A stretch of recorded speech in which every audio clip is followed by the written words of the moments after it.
Welcome to the Slop Farm. Enjoy the video.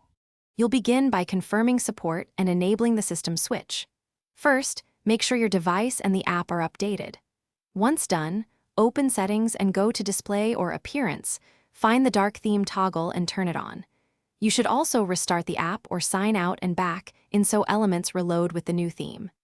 If an app ignores system settings, look next to its in-app appearance options to flip dark mode manually. Now you refine behavior per app and browser. You'll open each app's appearance or theme panel and pick dark or auto schedule so it follows sunset times. For web pages, enable your browser's Force Dark experimental flags or install a reputable dark theme extension to invert or restyle sites.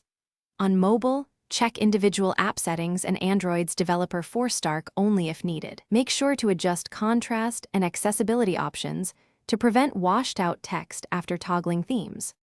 Finish by polishing and resolving leftovers. Clear app cache and restart any stubborn apps so UI components redraw in dark mode. Remember that third-party content like PDFs or embedded images won't always invert. Use reader mode or dedicated viewers for those files. If parts still appear light, update the app, disable conflicting extensions, or reset theme preferences inside the app. As a final troubleshooting tip, toggle system dark off and back on to force a full redraw. This often fixes persistent light. Thanks for watching. Consider subscribing if we helped you today.